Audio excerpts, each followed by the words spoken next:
এবার আমরা আজকে ডেট বলো কত?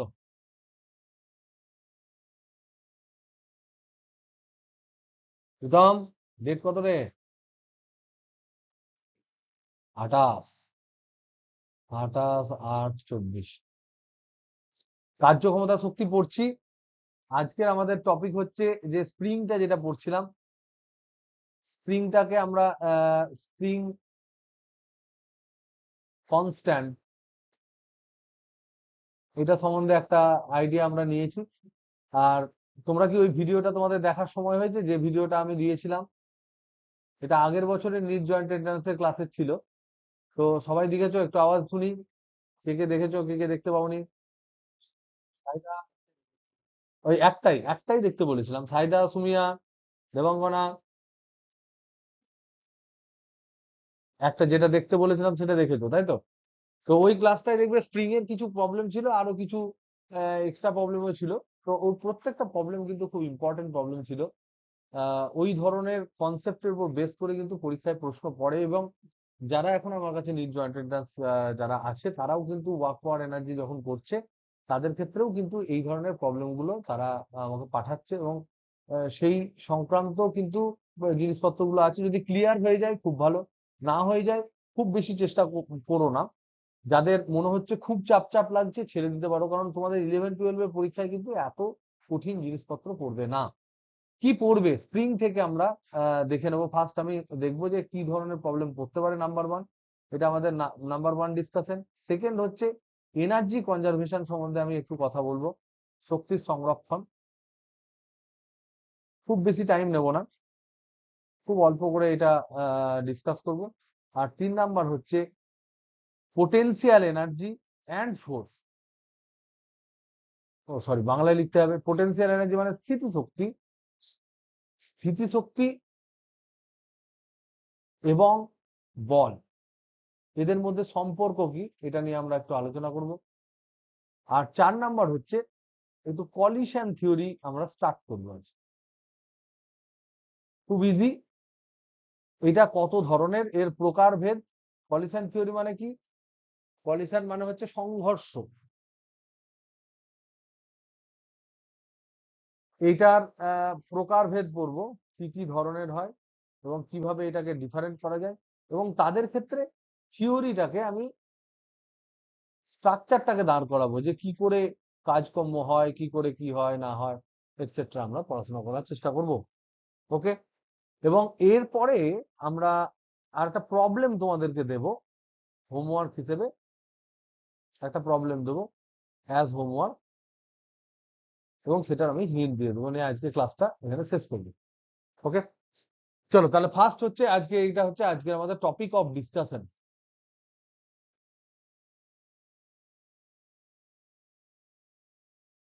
এটা ফার্স্ট হচ্ছে স্প্রিং, স্প্রিং সংক্রান্ত প্রবলেম, যেগুলো তোমরা অনেক করে নিয়েছো। তাও স্টিল আমি এক দুটো আমি জাস্ট তোমাদেরকে বলে দিই। নাম্বার ওয়ান হচ্ছে, এখানে দু ধরনের প্রবলেম হয়, তোমরা নিশ্চয়ই বুঝে গেছো। এখানে দু ধরনের প্রবলেম সাধারণত, খুব বিখ্যাত দু ধরনের প্রবলেম আছে। এক ধরনের প্রবলেমে এনার্জি এনার্জি কনজারভেশন ইউজ করতে হয়। আর এক ধরনের প্রবলেমে ফোর্স ব্যালেন্স করতে হয়। মানে এক ধরনের এখানে এনার্জি কনজারভেশন বা ব্যালেন্স করতে হয়,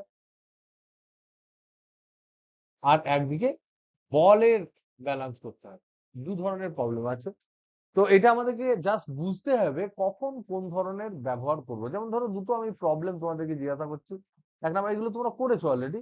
একটা স্প্রিং আছে, ধরে নাও একটা স্প্রিং আছে, তার দুই দিকে ধরে নাও দুটো মাস আছে।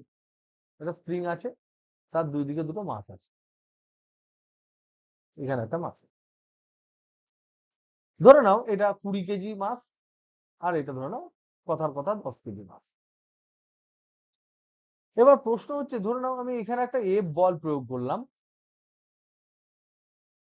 করার পরে আমি দেখতে পেলাম যে এফ ইকুয়াল টু, যখন যখন এফ ইকুয়াল টু কথার কথা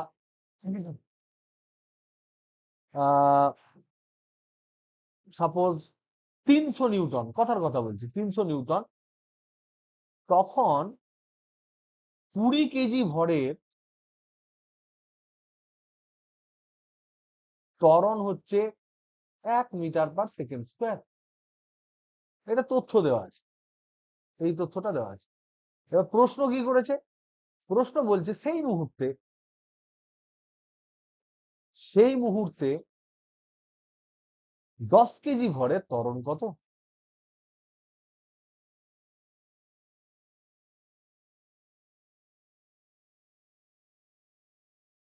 এবার দেখো, এই যে প্রবলেমটায় যখন স্প্রিং এর এই ধরনের কোনো প্রবলেম থাকবে, তখন আমাদের মাথায় সবসময় ক্যালকুলেশন করতে হবে বা ভাবতে হবে যে আমরা এখানে ফোর্স ব্যালেন্স করব নাকি এনার্জি ব্যালেন্স করব। আমরা তার আগের দিন পড়েছিলাম যে স্প্রিং এর যে স্থিতিশক্তি তার ফর্মুলা কি হয়, স্প্রিং এর স্থিতিশক্তির ফর্মুলা কি হয়?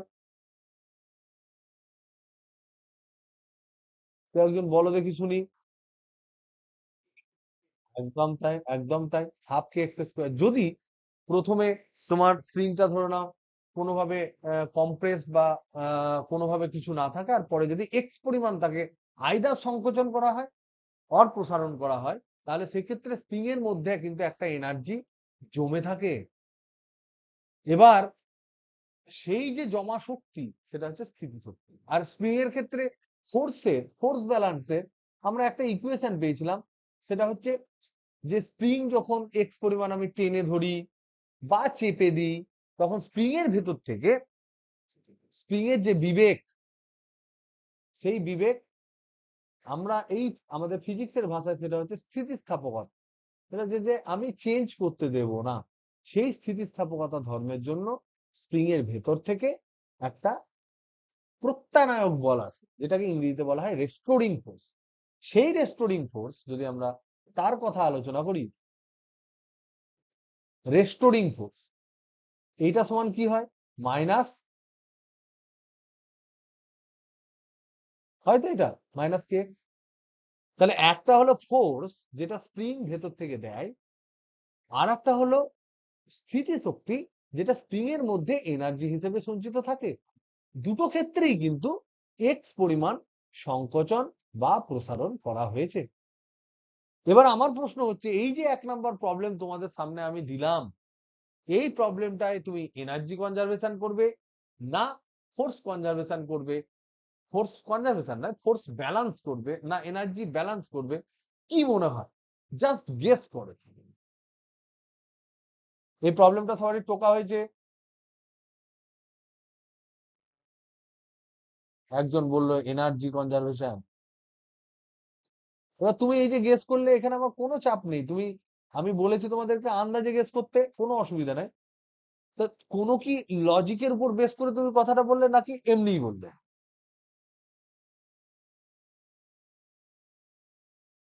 এনার্জি কনজারভেশনটা কি এমনিই বলে দিলে নাকি কোনো লজিক মাথায় রাখে বলো?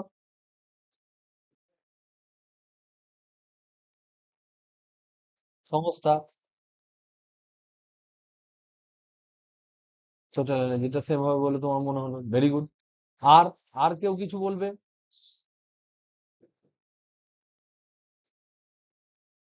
পার্টিসিপেট কর, যা মনে হয় বলো, তাহলে আমরা ভালোভাবে শিখতে পারবো। আমাদের এখানে এই যে প্রবলেমটা, এই প্রবলেমটা তোমাদের ক্লাস 12-এ এই যে অনেকে 6, 7, 8 র্যাঙ্ক করে, সেই সমস্ত ছেলে মেয়েদেরকে এনে যদি দিয়ে দাও, তারা যখন তখন কেঁদে ফেলতে পারে। কিন্তু this is very very easy problem, সুতরাং কোনো চাপ নেই, তোদের যা মনে হয় তাই বল। কিন্তু যেটা মনে হচ্ছে তোমরা বল, যে এখানে কি ব্যালেন্স করতে পারি, কেন করতে পারি বলে তোমাদের মনে হচ্ছে, যে কেউ। তাহলে তুমি কি ব্যালেন্স করে বললে না গেস করবে? একজন অ্যান্সার বলে দিল, সম্ভবত দীপাঞ্জন, তাই তো? অনির্বাণ, অনির্বাণ ডাইরেক্ট অ্যান্সার বললো 1 মিটার/সেকেন্ড স্কোয়ার। আর কারোর কোনো বক্তব্য আছে এখানে? যে কোনো কেউ? সাইদা,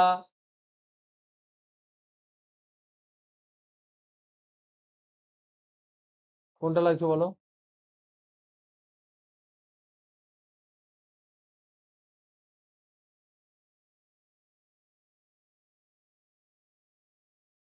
তার তো নয় স্প্রিং ধরেছি।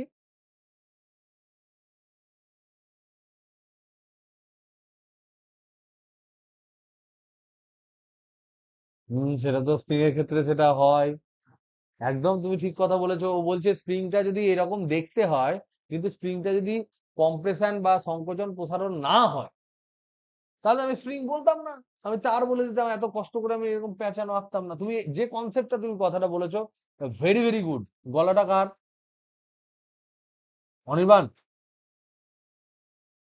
একদম পারফেক্ট বলেছিস। যদি যে বক্তব্যটা বলার চেষ্টা করছে যে আমি স্প্রিং নিলাম না, বা স্প্রিং এমন নিলাম একদম লোহার রডের মতো স্প্রিং, ও টানলেও পারে না, ফেললেও কমে না, তাহলে যদি 20 কেজি ভরের যদি 1 মিটার/সেকেন্ড স্কোয়ার ত্বরণ হয়, তাহলে 10 কেজিরও তাই হবে। যে একদম ডেফিনিট, তুমি ঠিক বলেছো। বাট এটা স্প্রিং, এই প্রবলেমে এটা স্প্রিং আছে। সুতরাং যে জিনিসটা তুমি অ্যান্সারটার উপর বেস করে বলেছো, যে যদি সংকোচন প্রসারণ না হয়, কিন্তু স্প্রিং এর ক্ষেত্রে সংকোচন বা প্রসারণ হবেই। এক্ষেত্রে প্রসারণ হবে না সংকোচন হবে? স্প্রিং এক্ষেত্রে প্রসারণ হবে, কারণ একদিকে ধরে টানছি। তার মানে এই যে অ্যান্সারটা তুমি যে কনসেপ্টের উপর বেস করে বলেছো সেটা ভুল, সেজন্য আমি এটা কাটলাম। সাইদা কি বলছিলিস বল? কেন বললে তুমি এই ধরনের কথা?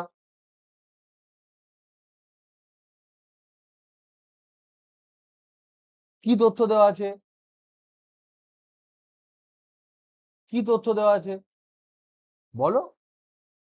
এখানে ফোর্স দেওয়া আছে, এখানে মাস দেওয়া আছে, এখানে ত্বরণ দেওয়া আছে।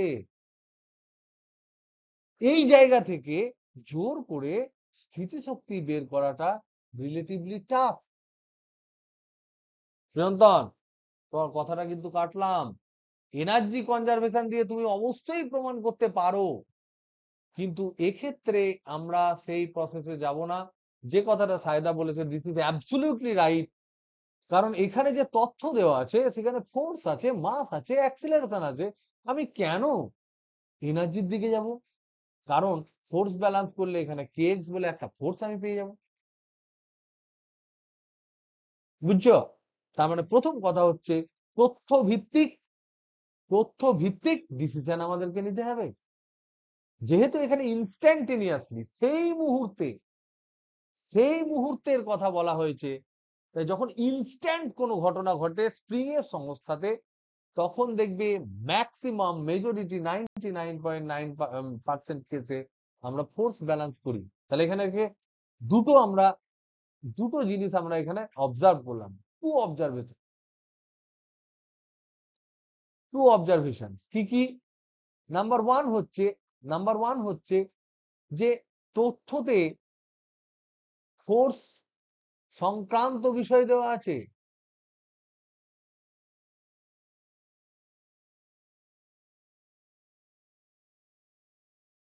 নাম্বার 1। নাম্বার টু হচ্ছে একটি নির্দিষ্ট মুহূর্তের কথা বলা হয়েছে।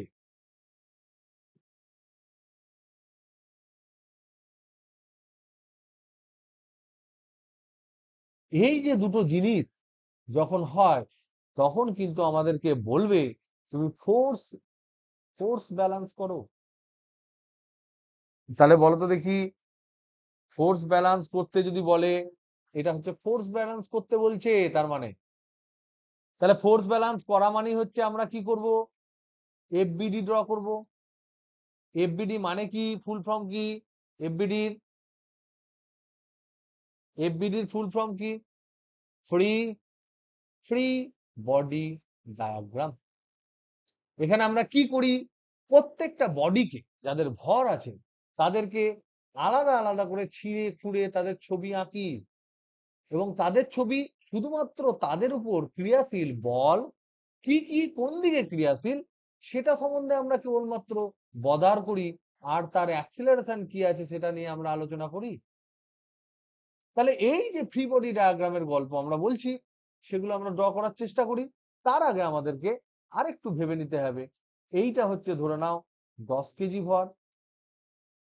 যদি ভুল আঁকি, তোমরা যেহেতু ছবি এঁকেছো, আমাকে বলে দেবে, আমার কোনো মুখস্থ করা নেই, আমি মোটামুটি যা মনে হয়েছে একটা দিয়েছি। এটা হচ্ছে 20 কেজি ভর, এটা দুটোই কিন্তু মেঝেতে আছে, ঠিক মেঝেতে আছে। আর এর স্প্রিং কনস্ট্যান্ট ধরে নাও কে, এর উপরে আমি ফোর্স দিয়েছি 300 নিউটন। 300 নিউটন তো, তাহলে আমি এখানে 10 কেজি ভরটা আঁকি, আর এখানে 20 কেজি ভরটা আঁকি। দেখো 10 কেজি 20 কেজি ভরের উপর একদম অবভিয়াস, একদম স্পষ্ট একটা ফোর্স আছে এফ, যার মান প্রশ্নে বলা আছে 300 নিউটন। আর কি কোনো ফোর্স 20 কেজির উপর ক্রিয়াশীল? সুমিয়া বল, আর কি কোনো ফোর্স 20 কেজি ভরের উপর ক্রিয়াশীল? নেই, ফ্রিকশন নিয়ে আমরা আলোচনা করছি না, ফ্রিকশন লেস, ধরে নাও ফ্রিকশন নেই, ফ্রিকশন লেস। এইটা এইটা হচ্ছে এমজি, এটাও ঠিক, এটা নিয়ে আমরা আলোচনা এখন করব না, কারণ হচ্ছে এই বরাবর গতিশীল নেই। কে বললে প্রত্যানায়ক বল? কে বললে প্রত্যানায়ক বল? একদম পারফেক্ট বলেছো, কিন্তু কোন দিকে? বাম দিকে প্রত্যানায়ক বল। তোমরা কি এই জিনিসটা রিলেট করতে পারছো? কেন বাম দিকে প্রত্যানায়ক বল? এই দিকে বলেছে প্রত্যানায়ক বল, কেন গো? কেন বাম দিকে প্রত্যানায়ক বল? কারণ স্প্রিং, স্প্রিং টানবে, একদম পারফেক্ট, কারণ স্প্রিং কে তুমি ধরে টেনে দিচ্ছ এই বরাবর। এই যে ভরটা 20 কেজি ভর, স্প্রিংটাকে ধরে এইদিকে প্রসারণ করছে, তাহলে স্প্রিং এই ভরটাকে ধরে এইদিকে টানবে, এই বলটাই হচ্ছে প্রত্যানায়ক বল। তার মানে প্রত্যানায়ক বল যদি স্প্রিং এর প্রসারণ এক্স হয়, তাহলে এখানে প্রত্যানায়ক বল কি হবে?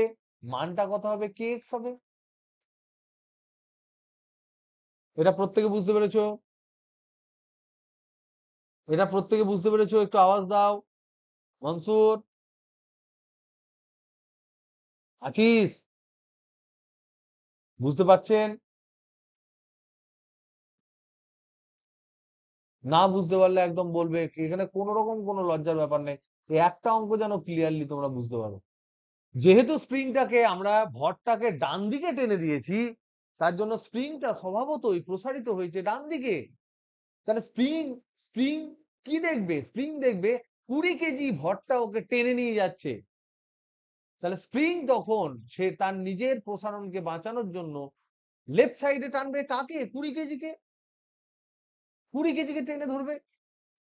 তখন 20 কেজির জন্য এদিকে কে এক্স থাকবে। তাহলে এখান থেকে আমরা কি পেলাম? যদি এই এন আর এম জি আমরা লিখছি না, কারণ ওইদিকে আমাদের গতির বিবেচনা করা নেই, শুধু হরাইজন্টাল গতি আছে। তাহলে এটা 20 কেজি, এর এইদিকে ক্রিয়াশীল হচ্ছে এফ, সরি এফ, এইদিকে ক্রিয়াশীল হচ্ছে প্রত্যানায়ক বল কে এক্স, আর এখানে আছে তার ত্বরণ, কত বলা আছে ত্বরণ? 1 মিটার পার সেকেন্ড স্কোয়ার। তাহলে বলো তো দেখি, বলো তো দেখি, এই প্রযুক্ত বল এফ বেশি না কে এক্স বেশি? প্রিয়ন্তন, এক্স বেশি না কে এক্স বেশি?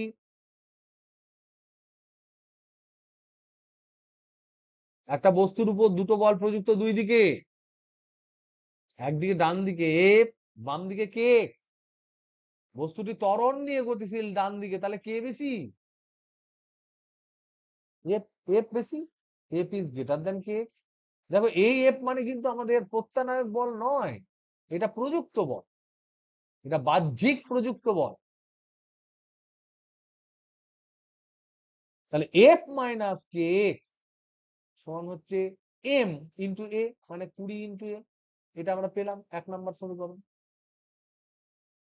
এবার আমি ফ্রেশ কোশ্চেন জিজ্ঞেস করবো, 10 কেজি ভরের এফবিডিটা কি হবে? 10 কেজি, এটা সৃজন তুমি বলো কি হবে মনে হচ্ছে তোমার?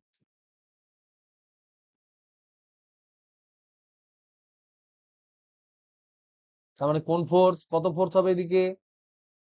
স্প্রিং যদি বল প্রয়োগ করে কত হবে? একদম পারফেক্ট, কারণ এটা ক্রিয়া প্রতিক্রিয়া বল, এটা ক্রিয়া প্রতিক্রিয়া বল। কেন? স্প্রিং যখন এইরকম বাম দিকে প্রত্যানায়ক বল দিচ্ছে, তখন তো স্প্রিং সেই বলটা দেবে কাকে? স্প্রিং তো তখন টেনে টেনে ধরছে একদিকে, তখন স্প্রিং কে ধরে টানছে? 20 কেজি ভর। সেই ভরটা স্প্রিং এর থ্রু দিয়ে কিন্তু 10 কেজি ভরটা পাবে। তার মানে এইটা হচ্ছে ক্রিয়া প্রতিক্রিয়া জনিত বল। ভেরি গুড, ক্রিয়া প্রতিক্রিয়া জনিত বল। এবার বলো তো দেখি, এইটার ত্বরণ আমরা কি নেব, কত নেব ত্বরণ?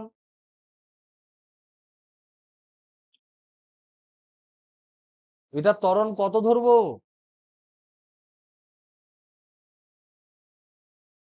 এই ত্বরণটা তো নির্ণেয়, এটা তো বার করতে দিয়েছে, তাহলে আমি কি ধরবো? একটাকে দেখো এ ধরে নিয়েছি, তাহলে এটাকে A1 ধরলাম। তাহলে এর ক্ষেত্রে ইকুয়েশন কি হবে? ইকুয়েশন অফ মোশন,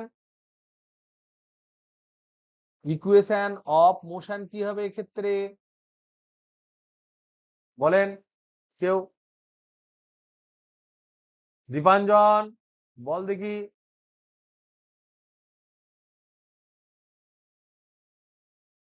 এক্ষেত্রে ইকুয়েশন অফ মোশন কি হবে? 10 কেজি ভরকে ডান দিকে কে বল দিয়ে টানা হলো, 10 কেজি ভর A1 ত্বরণ নিয়ে যাচ্ছে, যার ফলে তাহলে এক্ষেত্রে আমরা ভেরি গুড, একদম তাই, কে এক্স ইকুয়াল টু 10A1। এটা হলো আমার সেকেন্ড ইকুয়েশন। তাহলে দেখো এবার আমরা কে এক্স এখানে পেয়ে যাব, এফ এর মান 300। তাহলে বসালে কি হয় দেখি, এ সমান দেওয়া আছে 1, তাহলে কত হবে দেখো, প্রথমে আমরা পেলাম এফ মাইনাস কে এক্স ইকুয়াল টু 20A, আর এখানে পেলাম কে এক্স সমান 10A1। এখানে প্রদত্ত কি কি দেওয়া আছে? প্রদত্ত F equal two 300 Newton, A equal to 1 metre per second square. প্রশ্ন করেছে A1 সমান কত? তাহলে আমার কে এক্স এর কে আর এক্স জানার দরকার নেই, এখান থেকে কে এক্স বার করবো, সেটা পুট করে দেবো। তাহলে কে এক্স সমান এফ মাইনাস 20 ইন্টু এ, এফ মানে 300 মাইনাস 20 ইন্টু 1, তার মানে 300 মাইনাস 20 মানে হচ্ছে 280 নিউটন। তাহলে এখানে 280 বসিয়ে দিই, তাহলে এখানে 10A1 সমান 280 নিউটন, A1 সমান হচ্ছে 28 মিটার/সেকেন্ড স্কোয়ার। তাহলে বুঝছো, দুটো কিন্তু সমান নয়, দুটো সমান নয়, বুঝলি? কে সমান বলেছিল দুটো? অনির্বাণ না, অনির্বাণ বলেছিলিস না কে? সমান কিন্তু হলো না, একটা 1 একটা 28, তুই বলেছিলিস। ঠিক আছে, দেখো এই ক্ষেত্রে আমরা ফোর্স ব্যালেন্স করলাম। নেক্সট, ধরে নাও তোমাকে যদি এরকম প্রশ্ন করে, কোশ্চেন নাম্বার 2, কোশ্চেন নাম্বার 2 যদি জিজ্ঞাসা করে যে ধরে নাও একটি স্প্রিং,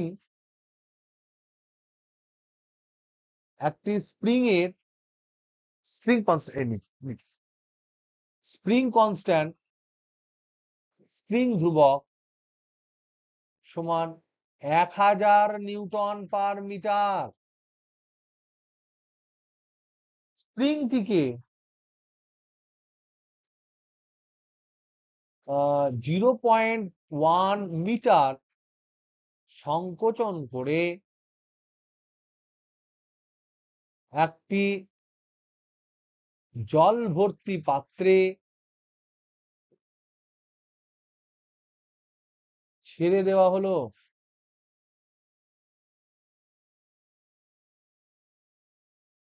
নিতেই পারি। পাত্রে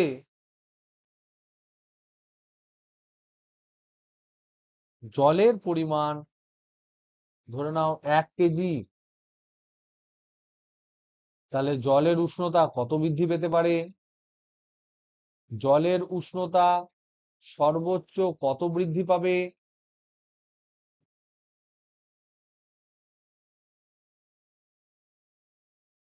করো,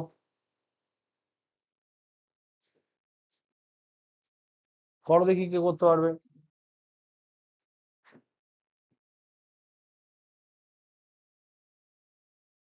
ঠান্ডা কি? কে ফান্ডা দিতে পারবে এটার?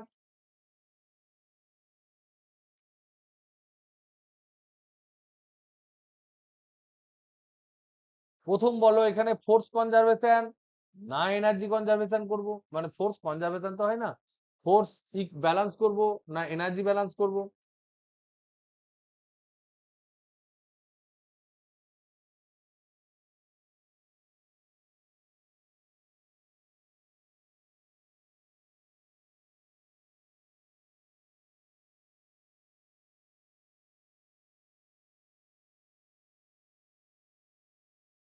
কে এখানে ফোর্স ব্যালেন্স করব না এনার্জি এনার্জি ব্যালেন্স করব? এখানে আমরা এনার্জি ব্যালেন্স করব।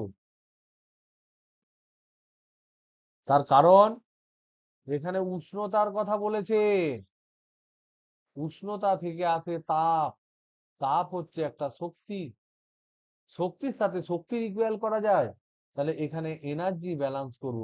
কি করে ব্যালেন্স করব? এখানে দেখো সর্বোচ্চ কত বৃদ্ধি পেয়েছে বলেছে, তার মানে আমরা ধরে নেব স্প্রিংটা যখন সংকোচন করে দিয়েছো তখন স্প্রিং এর মধ্যে কি শক্তি সঞ্চিত থাকে? স্প্রিংকে যদি চেপে দাও স্প্রিংটার মধ্যে কি শক্তি সঞ্চিত থাকবে? স্থিতিশক্তি। এবার স্প্রিংটাকে যখন ছেড়ে দেবে তখন সেই স্থিতিশক্তিটা পুরোপুরি হ্রাস পেয়ে জিরো হয়ে যাবে। তাহলে এই যে স্থিতিশক্তিটা কমে গেল, তাহলে সেটা জলের মধ্যে একটা গতিশক্তি ক্রিয়েট করবে না? স্প্রিংকে চেপে যদি ছেড়ে দিস তাহলে দেখবি জলের মধ্যে এরকম প্রসারিত হয় না হট করে? হয় না? তাহলে মনে করি সেই যে টোটাল স্প্রিং এর এনার্জিটা সেটা পুরোটাই ধরে নিলাম তাপে পরিণত হয়েছে। কারণ এখানে সর্বোচ্চ উষ্ণতার কথা বলা হয়েছে। সর্বোচ্চ তখনই হবে যখন স্প্রিং এর মধ্যে সঞ্চিত পুরো স্থিতিশক্তিটা তোমার তাপে পরিণত হবে। তার মানে কি? তাহলে এখানে ফান্ডা হচ্ছে স্প্রিং সংকুচিত ছিল, ছিল যখন ছিল তখন তার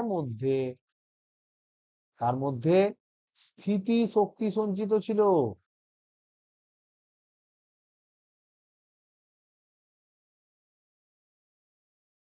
এবার স্প্রিং ফ্রি হয়ে গেল, ফাইনালি ফাইনালি সর্বশেষে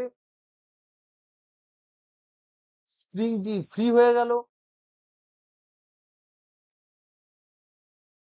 তার মানে স্থিতিশক্তি শূন্য হয়ে গেল।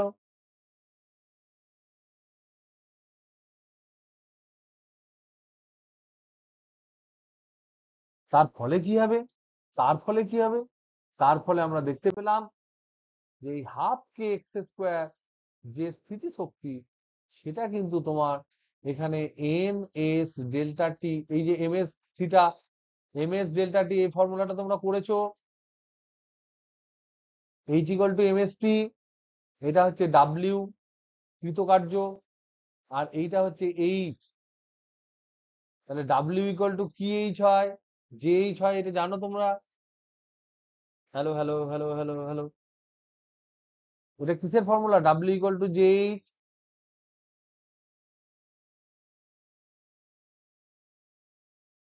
জুলের সূত্র। আর এইটা হচ্ছে H equal to M S T, T মানে তাপমাত্রার তফাৎ। এইখান থেকে তোমার ডেল্টা টিটা বার করতে দিয়েছে, ডেল্টা টি সমান কত সেটা বার করতে দিয়েছে। সব পুট করবে, এখানে হাফ কে যা দেওয়া আছে বসাবে, এক্স দেওয়া আছে সেটা বসাবে, এগুলো পুট করবে, হাফ কে এক্স স্কোয়ার বেরিয়ে যাবে সমান জে মানে হচ্ছে 4.2 জুল পার ক্যালোরি, আর এম মানে 1 কেজি, এস হচ্ছে এসআই পদ্ধতিতে 1000 হয় কিন্তু ডেল্টা টি ডিগ্রি সেন্টিগ্রেডে বেরোবে। তাহলে ডেল্টা টি সমান কত সেটা বার করতে পারবে। এটা বোঝা গেল? একটু বলো বোঝা গেল হ্যাঁ কি না?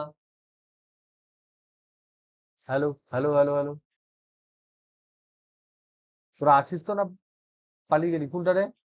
এইচ, এস, এস হচ্ছে আপেক্ষিক তাপ, ক্লাস 9 এর আপেক্ষিক তাপ ছিল না? আপেক্ষিক তাপ সিজিএস পদ্ধতিতে আপেক্ষিক তাপ জলের সব থেকে বেশি হয়, বেশ বেশি হয়, যেটা হচ্ছে 1, আর সবাই একটু কম হয়। সেজন্য আমাদের হাত পা ব্যথা করলে তখন আমরা জলের নিই, ওই কি বলে ওয়াটার ব্যাগ নিই, হট ওয়াটার ব্যাগ নিই। কারণ জল যদি গরম করে রাখি তাহলে অনেকক্ষণ ধরে গরম হয়। যার জন্যই আমাদের সমুদ্রের ধারে যখন থাকি তখন সমুদ্র বায়ু বা স্থলবায়ু পরিণত হয়। তার কারণ বাতাস, এই জল তোমার তাড়াতাড়ি ধীরে ধীরে গরম হয় সূর্যের আলোতে, আবার ধীরে ধীরে ঠান্ডা হয়। আর তার রেসপেক্টে তার সাইডের যে স্থলটা আছে সে ফটাফট গরম হয়, ফটাফট ঠান্ডা হয়। আর ফটাফট গরম ফটাফট ঠান্ডা হলে এই যে ডিফারেন্স দুজনের মধ্যে তাপমাত্রা, তার ফলে বায়ুর ডেনসিটি চেঞ্জ হয়, এবং ডেনসিটি চেঞ্জ হওয়ার জন্য এই বাতাসগুলো হয় স্থলবায়ু বায়ু, হয়তো। তো এই যে জিনিসগুলো সেই আপেক্ষিক তাপ, জলের আপেক্ষিক তাপ, সিজিএস পদ্ধতিতে এর মান হচ্ছে 1, এসআই পদ্ধতিতে 1000, আর যে যেটা সেটা হচ্ছে জুল তুল্যাঙ্ক, এটা হচ্ছে 4.2 জুল পার ক্যালোরি হয়। ওকে, তাহলে এই দুটো আমরা তোমাদেরকে জাস্ট হিন্টস দিলাম যে দু ধরনের প্রবলেম হয়, একটা হচ্ছে ফোর্স ব্যালেন্স, একটা হচ্ছে এনার্জি ব্যালেন্স। বাদ বাকি তোমরা আরো অনেক অঙ্ক এখান থেকে পাবে, যা পাবে যেমন পাবে যেরকমই হোক, সেই অঙ্কগুলো আমরা সবাই প্র্যাকটিস করব, করার চেষ্টা করব। আমার যদি আটকে যায় তাহলে আমি 2-3 বার ভাববো, বইয়ের হেল্প নেবো, কিন্তু আমরা সব ক্লিয়ার করে নেব। বারবার বারবার করে পুরো জিনিসগুলো ক্লিয়ার করবো। ওকে, নেক্সট নেক্সট আমরা একটা কনসেপ্ট ডিসকাস করব, খুব ছোট্ট কনসেপ্ট, শক্তি সংরক্ষণ সূত্র। এই এই যে শক্তি সংরক্ষণ সূত্র যেটা আমরা বলি, ছোটবেলা থেকে পড়ে এসেছি, শক্তি অবিনশ্বর, একে ধ্বংস করা যায় না, সৃষ্টি করা যায় না, বরং একটি শক্তির রূপ থেকে অন্য শক্তিতে রূপান্তরিত হয়, এটা আমরা জেনেছি। তাহলে এখানে আমরা দেখেছি শক্তি পৃথিবীতে প্রথম স্টেটমেন্ট ছিল, বিবৃতি এরকম ছিল। আমি এগুলো আর বড় করে লিখছি না, কারণ তোমাদের লেখা পরীক্ষা নাই। মহাবিশ্বে মোট শক্তি ধ্রুবক, এরকম একটা কনসেপ্ট ছিল। তারপর শক্তি সংরক্ষণ সূত্রের অনেক আগেই ভরের সংরক্ষণ সূত্র ছিল।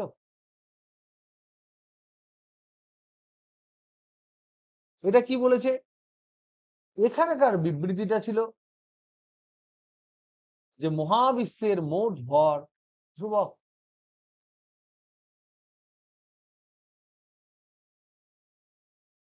তাহলে একটা শক্তি, শক্তি হচ্ছে ই, আর একটা ভর সে হচ্ছে এম। মধ্যেখানে এই যে একজন বলছে শক্তি মোট ধ্রুবক, একজন বলছে মহাবিশ্বে ভর মোট ধ্রুবক, এবং ভর অবিনশ্বর, একে সৃষ্টি করা যায় না, ধ্বংস করা যায় না। কোনো একটা বিক্রিয়ার সময় বিক্রিয়কের মোট ভর আর বিক্রিয়াজাত পদার্থের যে মোট ভর, সেগুলো যদি কাটায় কাটায় আমরা দেখি তাহলে দেখতে পাবো সব একই হয়। কিন্তু প্রবলেম হলো কোথায়, যে আমাদের যে বিভিন্ন কেমিক্যাল যে রিয়াকশন গুলো হয়, রাসায়নিক বিক্রিয়া হয়, সেখানে আমরা দেখতে পাই হয় রিয়াকশনটা তাপ উৎপন্ন করে, তাপ উৎপাদী বিক্রিয়া হয়, না হলে তাপ শোষী বিক্রিয়া হয়। তাহলে এই যে শক্তিটা হট করে এলো থেকে, তাহলে শক্তি তো উৎপাদন হয়ে গেল যদি ভর আমার সমান থাকে। তারপর আবার শক্তির ক্ষেত্রে এই যে একটা ঘটনা তাপ উৎপাদী আর তাপ শোষী, তাতে এই দুজনকে কিন্তু একটু গন্ডগোলে ফেলে দিল। এই যে দুজনের গন্ডগোল, এনার্জি সংরক্ষণ বা ভর সংরক্ষণের যে গল্পটা, সেটাকে সলভ করলো বিজ্ঞানী, জানো কে? বিজ্ঞানী আইনস্টাইন। উনি বললেন যে না, শক্তি নয়, শক্তি আলাদা করে সংরক্ষিত থাকবে না, ভরও আলাদা করে সংরক্ষিত থাকবে না, বরং ভর আর শক্তি দুজনকে যোগ করে দাও, নিয়ে টোটাল যে জিনিসটা দাঁড়াবে সেটা সংরক্ষিত থাকবে। তাহলে আইনস্টাইন বললেন, উনি একটা থিওরি দিয়েছিলেন, ভর শক্তির তুল্যতা। এখানে তিনি কি বলেছিলেন, যে যাহাই ভর তাহাই একদিন শক্তিতে রূপান্তরিত করা যাবে। তাহলে এখানে তিনি একটা থিওরি দিলেন, সেটা হচ্ছে E equal to m c square, যেখানে সি হলো আলোর বেগ, ই হলো এম ভর, এম ভর যখন শক্তিতে রূপান্তরিত হবে তখন তা কত শক্তিতে রূপান্তরিত হবে। তাহলে এখানে ই কি, আমরা সবসময় এই ইকুয়েশনটা ব্যবহার করি, কিন্তু খুব ভালো করে জানি না এই ইকুয়েশনে কে কি বলতে চাইছে। কখনো কখনো আমরা জাস্ট ইমোশনালি এই ইকুয়েশনটাকে আমরা ইউজ করি, কিন্তু এই ইকুয়েশনে ই কি? ই হচ্ছে সেই শক্তিটা যেটা আমরা পাবো কখন? যখন এম ভরটা সম্পূর্ণরূপে শক্তিতে কনভার্ট হবে। আইনস্টাইন কি ইকুয়েশন দিলেন? উনি দিলেন যে একটা ভর কিছু পরিমাণ যদি শক্তিতে রূপান্তরিত হয় তাহলে কতটা হবে, বা উল্টোটা একটা কোনো একটা জায়গায় এনার্জি হঠাৎ করে উৎপন্ন হয়েছে তাহলে কতটা ভর লস হয়ে গেল। কোনো একটা জায়গায় দেখছি এনার্জি কিছুটা শোষণ হয়েছে, তার মানে এনার্জি সে অ্যাকসেপ্ট করেছে, তার মানে তার তুল্য মূল্য কিছু ভর অ্যাকসেপ্ট করেছে, তার মানে তার ভর বৃদ্ধি হবে। তাহলে কতটা ভর বৃদ্ধি হলো? এই যে ক্যালকুলেশন, এই ক্যালকুলেশনটা কিন্তু করেছেন বিজ্ঞানী আইনস্টাইন। তখন তিনি বললেন, তার কনক্লুশন হলো যে not alone energy, not alone mass, instead mass and energy will be taken in a cover, একটা প্যাকেটে নেওয়া হবে, and that will be conserved, যেটাকে আমরা বললাম যে ভর এবং শক্তি এই দুটোর সংরক্ষণ। কিন্তু বিশ্বাস করো, আমরা যে এখানে যে শক্তির সংরক্ষণ সূত্রটা পড়বো সেটা কিন্তু এই ধরনের শক্তির সংরক্ষণ সূত্র নয়। আমরা এখানে যেটা আলোচনা করছি মেকানিক্সে, এখানে হচ্ছে মোট, এক্ষেত্রে আমাদের আলোচ্য বিষয় হচ্ছে মোট যান্ত্রিক শক্তির সংরক্ষণ। মোট যান্ত্রিক শক্তি বলতে কি বোঝায়? পোটেনশিয়াল এনার্জি, আর একটা হচ্ছে কাইনেটিক এনার্জি। এগুলো আমরা বারবার পড়েছি, কিন্তু একবার কমপ্লিট করার জন্য একবার বলা দরকার, কারণ এগুলো আমরা অ্যাপ্লাই অলরেডি অনেকবার করে ফেলেছি। তাহলে এইটাকে আমরা নাম দেবো টোটাল মেকানিক্যাল এনার্জি, এটাকে আমরা বলবো পোটেনশিয়াল এনার্জি, এটাকে আমরা বলবো কাইনেটিক এনার্জি। তাহলে আমরা কি দেখতে পেলাম? Potential energy plus kinetic energy সমান total mechanical energy. So this is the formula. Now এই পোটেনশিয়াল এনার্জি কথাটা তখনই আসে এবং এই সংরক্ষণ কখন হয়? যখন কোন রকম কোনো ঘর্ষণ বল থাকে না, সান্দ্র বল থাকে না, অবচয়ী বল থাকে না, অবক্ষয়ী বল থাকে না, তখন তার মানে সেই বলটাকে আমরা কি ধরনের বল বলি সেটা আমরা একবার পড়েছিলাম, সেটাকে আমরা বলি সংরক্ষী বল। ইংরেজিতে এটাকে বলা হয় কনজারভেটিভ ফোর্স। তো এর অ্যাপ্লিকেশন আমরা অনেক জায়গায় করেছি, যেমন ধরে নাও কোন কোন ক্ষেত্রে হয় সংরক্ষী বল কারা? যেমন ধরে নাও গ্র্যাভিটেশন ফোর্স, এটা হচ্ছে সংরক্ষী। যেমন স্প্রিং ফোর্স, এটা হচ্ছে সংরক্ষী। তারপর আরো আছে ইলাস্টিক ফোর্সটা অবশ্যই তোমার স্প্রিং ফোর্স একটা example, elastic force etcetera etcetera etcetera আরো আছে। তো আমরা আপাতত এই দুটোকে নিয়ে কনসেন্ট্রেট করছি, গ্র্যাভিটেশনাল পোটেনশিয়াল এনার্জি আর স্প্রিং ফোর্স। তো আমরা 1 নাম্বার কেসে যদি আমরা দেখি যে একটি এম ভরের বস্তুকে ভূপৃষ্ঠ থেকে ইউ বেগে উপরের দিকে ছুড়ে দেওয়া হলো,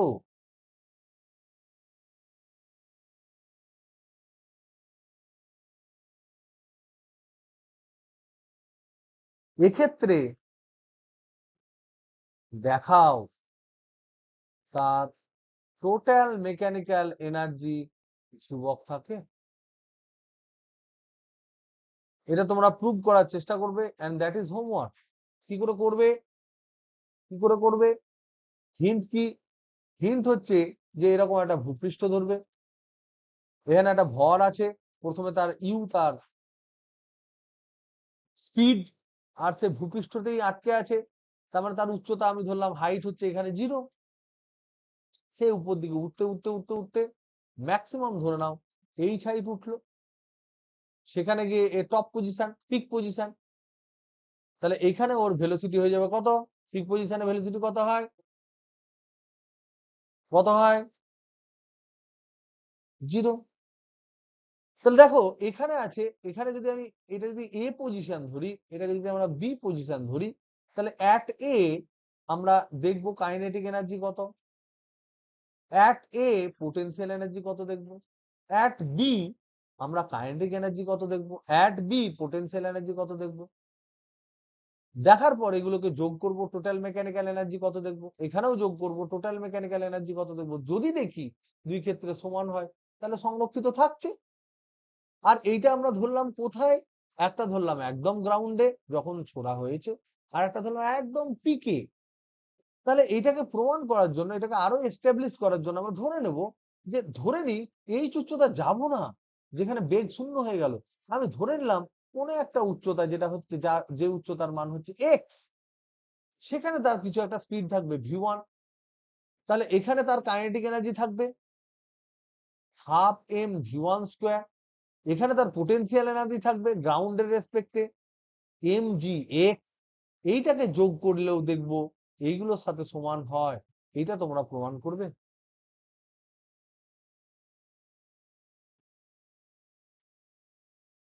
ওকে, এরকম অনেক এক্সাম্পল আছে। যেমন ধরে নাও, তোমাকে জিজ্ঞেস করতে পারে যে frictionless case 2, ঘর্ষণহীন নততল।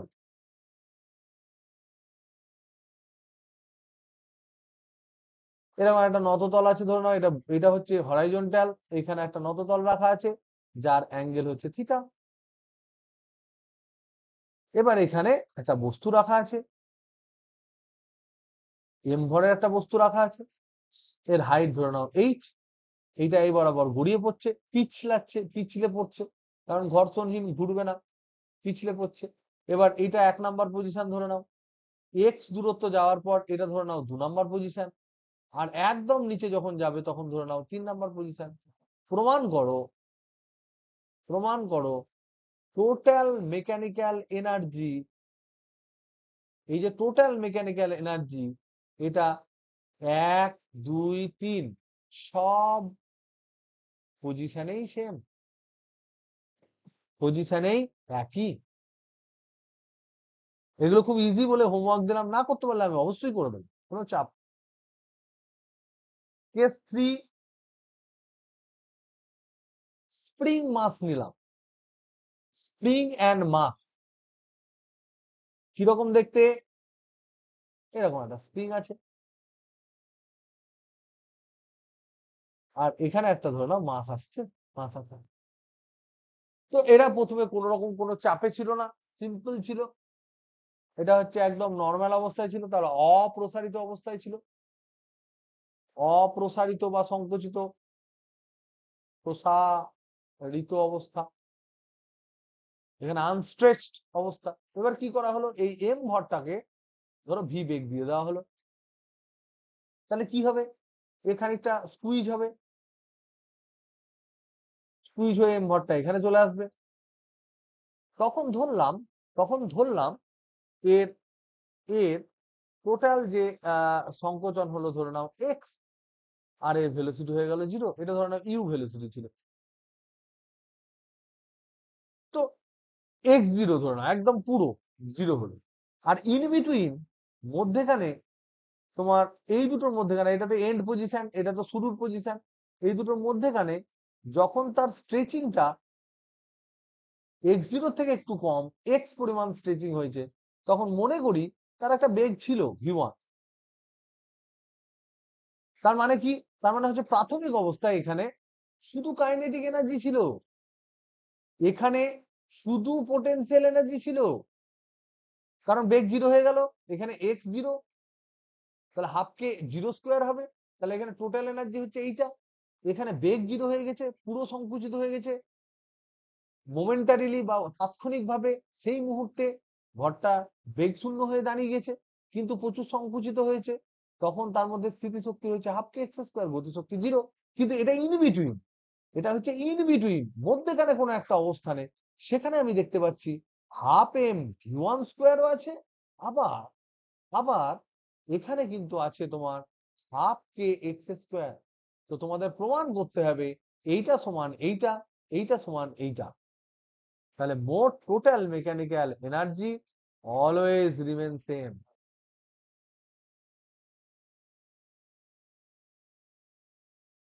So this is also homework number 3. Okay, এগুলো করো, খুব সিম্পল সিম্পল সবগুলো প্রবলেম, আশা করা যায় তোমরা পারবে। Take help of the book, বইয়ের সাহায্য নেবে, বই পড়বে, নিজে থেকে বোঝার চেষ্টা করো, কারণ 11-12 এর পর পৃথিবীতে কেউ তোমার কাছে থাকবে না যারা লাইন বাই লাইন তোমাকে বোঝাবে এবং প্রত্যেকটা ডাউট তুমি কারো কাছে ক্লিয়ার করবে। তখন কেবলমাত্র you will get some friends, তোমার কলিগস যারা বন্ধু বান্ধব থাকবে তারাই কেবলমাত্র আশেপাশে থাকবে যাদের সাথে ডিসকাশন করে you can clear your doubts, কিন্তু সবসময় পাবে না সেগুলো। বেশিরভাগ ক্ষেত্রে তোমাদের ফ্রেন্ড হিসেবে তোমাদের আশেপাশে থাকবে তোমাদের কাছে বই। সুতরাং বই পড়লে, যারা বই পড়ে নিজে নিজে বুঝতে পারে তারাই কিন্তু আলটিমেটলি জীবনে বড় সাকসেসফুল বিশাল বড় জায়গায় যেতে পারে। আদারওয়াইজ যদি এখনো পর্যন্ত বই পড়ে নিজে থেকে না বুঝতে পারো, তাহলে এখন থেকেই প্র্যাকটিস করে দাও বই পড়া। নেক্সট কনসেপ্ট, ছোট্ট কনসেপ্ট,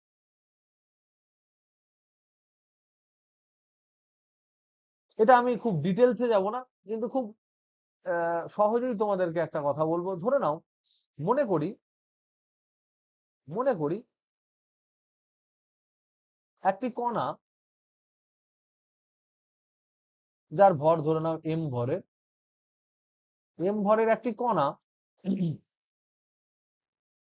ইউ এক্স স্থিতিশক্তি নিয়ে আছে বা নিয়ে গতিশীল। গতিশীল কেন বললাম? কারণ হচ্ছে সে একটা এক্স ফাংশন, এক্স চেঞ্জ হতেও পারে নাও হতে পারে, ধরে নাও চেঞ্জ হচ্ছে। তাহলে এই যে গতিশীল আর তার উপরে স্থিতিশক্তি হচ্ছে এইটা, এখান থেকে কিন্তু, আর স্থিতিশক্তি যখন আমরা বলে দিয়েছি তখন এর উপর যে প্রযুক্ত বল সেটা সম্বন্ধে আমি কি কনসেপ্ট পেতে পারি? যখন স্থিতিশক্তি আলোচনা করেছি তখন এর উপর প্রযুক্ত বল সম্বন্ধে আমরা কি আইডিয়া করতে পারি সুমিয়া? কি শূন্য?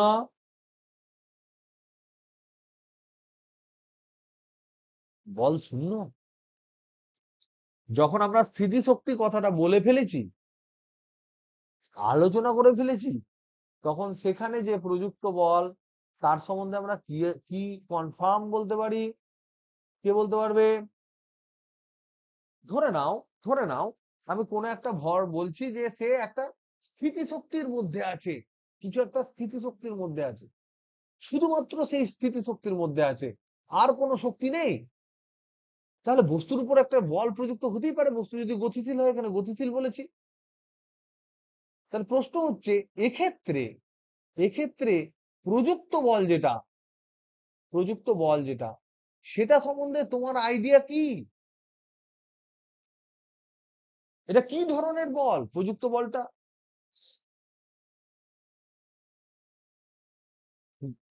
কি বল? না, জেনারেল অ্যান্সার দাও। কারণ মাথায় আসছে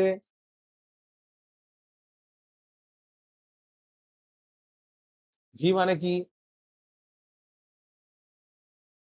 না, আমি গতিশীল বলেছি, জিরো নাও হতে পারে।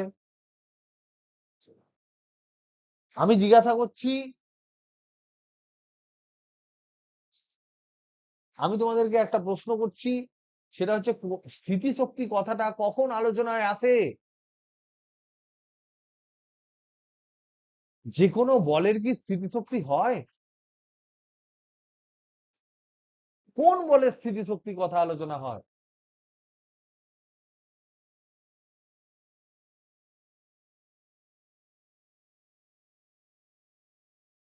একদম তাই। এটা খুব ইম্পর্টেন্ট, এটা খুব ইম্পর্টেন্ট। এই ধরনের কনসেপচুয়াল কোশ্চেন কিন্তু এখন নিটে আসতে শুরু করেছে। যদি স্টেটমেন্ট বেস কোশ্চেন তোমরা দেখো, তাহলে এই সমস্ত কনসেপ্ট ক্লিয়ার না করে শুধু গদ করে চ্যাপ্টার যদি শেষ করে ফেলো, তাহলে ওখানে গিয়ে শুধু চোখ গোল গোল গোল গোল করে ঘুরবে। সুতরাং যে কথাগুলো আমি বলছি সেগুলো প্লিজ একটু মাথায় খিলিও, যে স্থিতিশক্তি কথাটা তখনই উচ্চারিত হয় যখন কণাটি সংরক্ষী বলের অধীনে রয়েছে। তার মানে প্রযুক্ত বল সম্বন্ধে আমরা কিছু আইডিয়া করতে পারি কি না পারি, স্থিতিশক্তি কথাটা বলা আছে মানেই অবশ্যই, শুধুমাত্র যদি স্থিতিশক্তি থাকে তাহলে এর উপর প্রযুক্ত বল অবশ্যই অবশ্যই সংরক্ষী বল। এটা আমরা বলতেই পারবো, এটা আমরা 100% শিওর বলতে পারি যে সংরক্ষী বল থাকলে তখনই স্থিতিশক্তি কথাটা উচ্চারিত হয়। তাহলে এই সংরক্ষী বলটা যদি তোমার ধরে নাও এফএক্স হয়, তাহলে বলছে যে এই ইউএক্স আর এফএক্স এদের মধ্যে সম্পর্ক আছে, এদের মধ্যে একটা সম্পর্ক আছে। সম্পর্কটা কি? সম্পর্কটা খুব সিম্পল, আপাতত মনে রাখো, কিছুদিন পরে এটা বুঝতে পেরে যাবে। বল হলো স্থিতিশক্তির এক্সের সাপেক্ষে ডেরিভেটিভ যেটা পাবো তার নেগেটিভ, তার মাইনাস। এটা আপাতত মনে রেখো। এটা আমাকে এখন ইমিডিয়েট জিজ্ঞেস করো না কেন, কারণ এটা বলতে গেলে আমাকে অনেক কিছু জিনিস বলতে হবে, তখন সেগুলোর মধ্যে অনেক কনসেপ্ট তোমাদের আপাতত নেই, কিন্তু এটা জাস্ট মনে রাখো, ক্লাস আর একটু এগোলে, চ্যাপ্টার এগোলে তোমাদের কাছে সবকিছু ক্লিয়ার হয়ে যাবে। আর ডাইমেনশনালি তো ক্লিয়ার হয়ই হয়, কারণ আমরা কি জানি, স্থিতিশক্তি কৃতকার্য থেকেই আসে, তাহলে কৃতকার্য সমান এফ ডিএক্স হয়। আমরা জানি কৃতকার্য যদি পজিটিভ হয় কোনো একটা বাহ্যিক বলের প্রভাবে, ধরো আমি কোনো একটা বস্তুকে উপর দিকে তুলেছি, তাহলে আমি কৃতকার্য পজিটিভ করলাম না নেগেটিভ? এখান থেকে দেখো, F equal to F X, F X equal to minus DU DX. এটাকে আমরা ডেরাইভ করবো না, কিন্তু এখান থেকে কিছু পয়েন্ট বলবো। এখান থেকে আমরা দেখতে পাচ্ছি ডিইউ সমান মাইনাস এফ ডিএক্স। তাহলে দেখো এফ হচ্ছে, এফ কি এখানে? সংরক্ষী বল। একটা এক্সাম্পল কি হবে সংরক্ষী বলের? একটা এক্সাম্পল কি হতে পারে? একদম অভিকর্ষ বল। এম ভরের উপর অভিকর্ষ বল কত? এম ভরের উপর পৃথিবীর উপরে অভিকর্ষ বল কত? অভিকর্ষ বল কত হবে? হবে না, এমজি। তাহলে এইটাই হচ্ছে তোমার সংরক্ষী বল, এটাই হচ্ছে আপাতত এফ আমাদের আলোচ্য বিষয়ে। কথার কথা একটা এক্সাম্পল ধরলাম, কারণ অভিকর্ষ বল হচ্ছে একটা এক্সাম্পল। তাহলে অভিকর্ষ বল কোন একটা ভরের উপর যেটা ক্রিয়াশীল হবে, সেটা, যে বলটা ক্রিয়াশীল হবে সেটা তোমার অবশ্যই অবশ্যই তোমার সংরক্ষী বল হবে। এবার ধরে নাও, কথার কথা আমরা একটা কেস আলোচনা করছি, যেখানে এই ভূপৃষ্ঠ, এটা হচ্ছে ভূপৃষ্ঠ ধরে নাও, ভূপৃষ্ঠ থেকে এম ভরের একটা বস্তুকে টেনে এইচ পরিমাণ উচ্চতায় তুমি তুলে দিয়েছো, এই বরাবর তুলে দিয়েছো। তাহলে এক্ষেত্রে এক্ষেত্রে অভিকর্ষ বলের দ্বারা কৃতকার্য কত হবে? অভিকর্ষ বল বা এফ এর দ্বারা কৃতকার্য কত হবে? আর কেউ কিছু বলো, আর কেউ কিছু বলো, সাইদা বল কত হবে?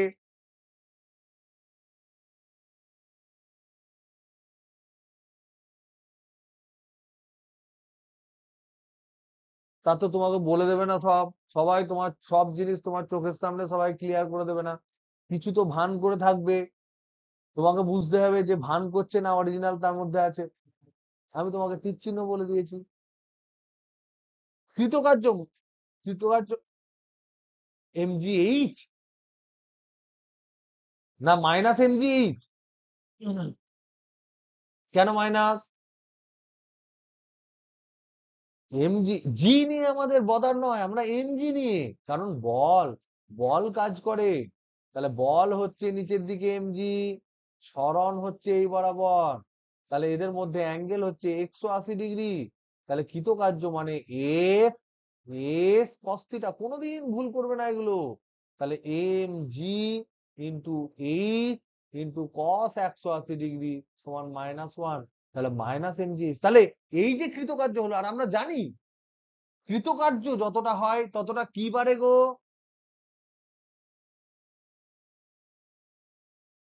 কার্য শক্তি উপপাদ্য অনুযায়ী আমরা কি জানি? কৃতকার্য বাড়ে না বাড়ে না? তাহলে এবার খুব ভালো করে বুঝবে, তাহলে এখানে দেখলাম কৃতকার্য সমান হলো মাইনাস mgh। আমরা জানি ওয়ার্ক এনার্জি থিওরেম যেটা ছিল সেখান থেকে আমরা জানি কি জানি, ডেল্টা ডাব্লিউ মানে হচ্ছে কৃতকার্য সমান ডেল্টা কাইনেটিক এনার্জি।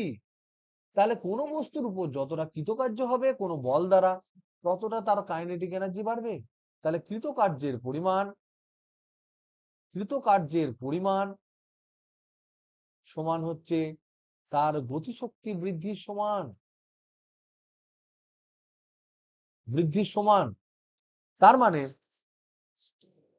তার মানে গতিশক্তি বৃদ্ধি যদি হয়, তাহলে এখানে ভাবো গতিশক্তি বাড়লো কত, তাহলে কাইনেটিক এনার্জি বৃদ্ধি পেল কত, তাহলে গতিশক্তি বাড়লো না কমলো? কাইনেটিক এনার্জি বাড়লো না কমলো?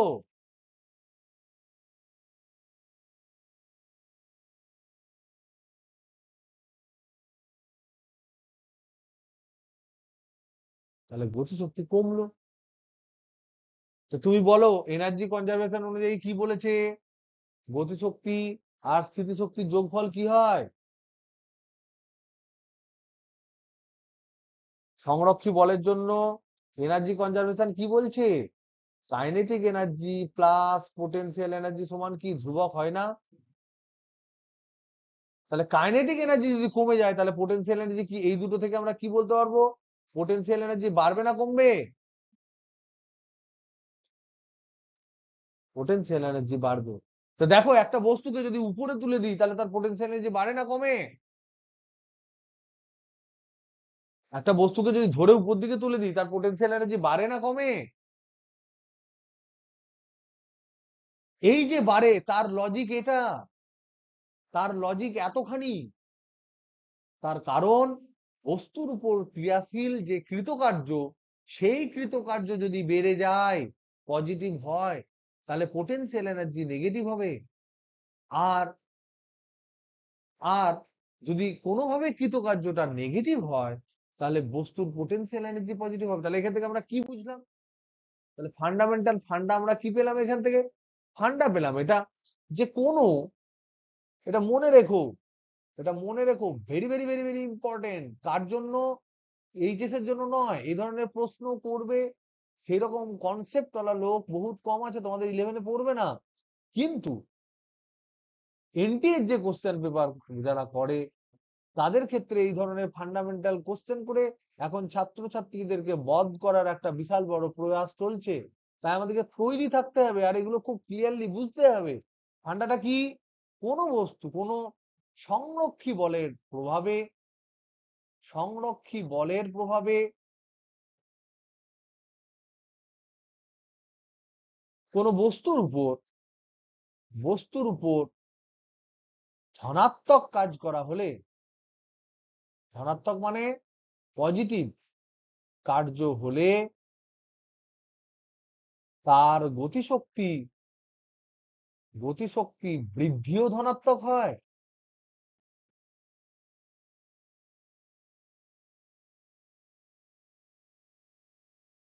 অর্থাৎ গতিশক্তি বাড়ে এবং স্থিতিশক্তি কমে।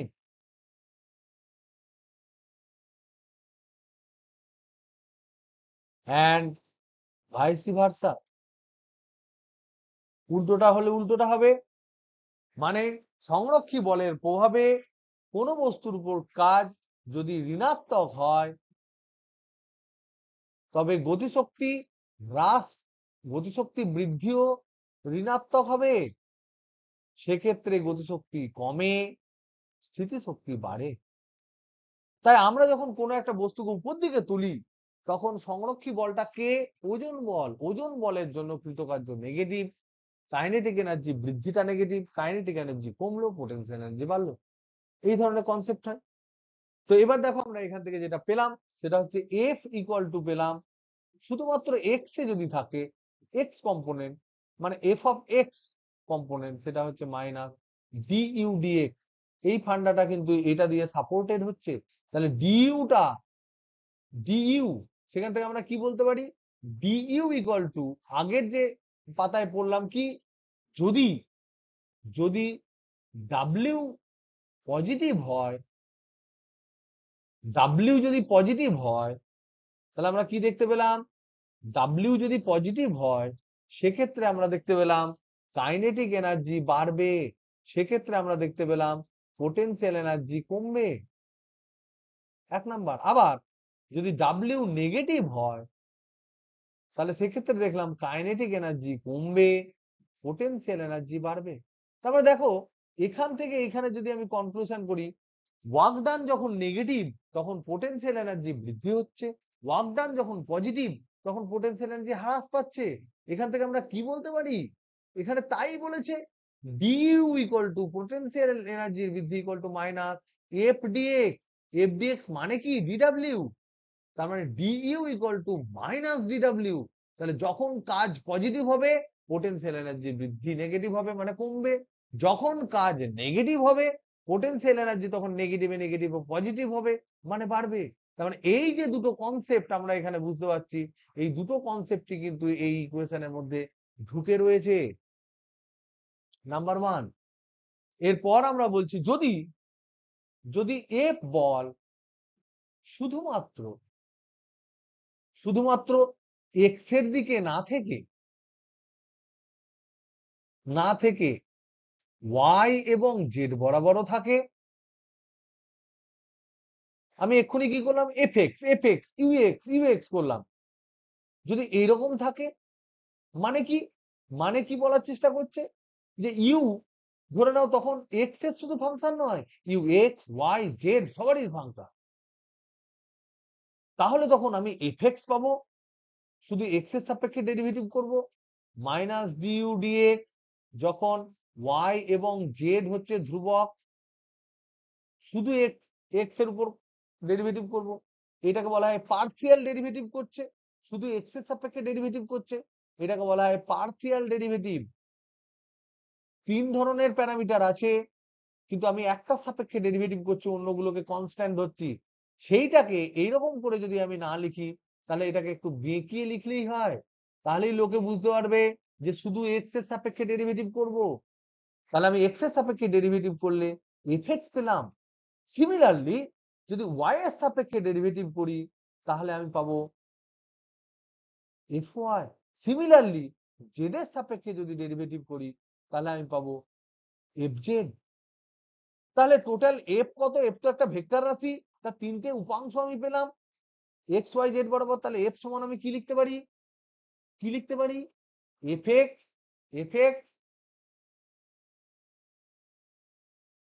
Plus F Y plus F Z, কি লিখতে পারি, এরকম লিখতে পারি। এফ এক্স কি লিখবো, I cap, F Y J cap, F Z K cap. এটা হচ্ছে ভেক্টর ফর্ম। যদি তোমাকে জিজ্ঞেস করে বলের মান কত, তাহলে এফ সমান হচ্ছে মড অফ এফ মানে হচ্ছে root over of F X square plus F Y square plus F Z square. তোমাদের আর একটা হোমওয়ার্ক দিয়ে আজকে আমি চ্যাপ্টারটা ক্লাসটা শেষ করছি। হোমওয়ার্ক হচ্ছে, মনে করি এম ভরের একটি কণা, এম ইকুয়াল টু ধরে নাও 2 কেজি, নিচের পোটেনশিয়াল এনার্জিতে চলাফেরা করছে, পোটেনশিয়াল এনার্জি নিয়ে চলছে। প্রদত্ত কি, ইউ এক্স ওয়াই জেড সমান হচ্ছে X square Y square Z square. কথার কথা। তাহলে এবার প্রশ্ন কি, প্রশ্ন হচ্ছে কণাটির উপর 1, 3, 2 বিন্দুতে ক্রিয়াশীল বল এবং ত্বরণের মান নির্ণয় করো।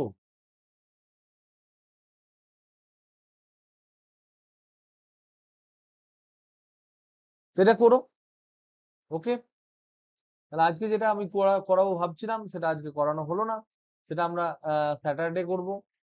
স্যাটারডে আমরা করব কি, স্যাটারডে আমরা স্টার্ট করব ডিরেক্ট কলিশন থিওরি, এবং কলিশন থিওরিটা সেদিন আমরা শেষ করব। সেদিন এটা পুরোটা পড়ব, ফুল ক্লাস এটা নিয়ে আমরা আলোচনা করব। আমি জানি না তোমাদের এগুলো সিলেবাসে আছে কি নাই, কিন্তু আমি এটুকু জানি যে এই কনসেপ্ট গুলো ক্লিয়ার না করলে পরবর্তীকালে কিন্তু তোমরা অপুষ্টিতে ভুগবে।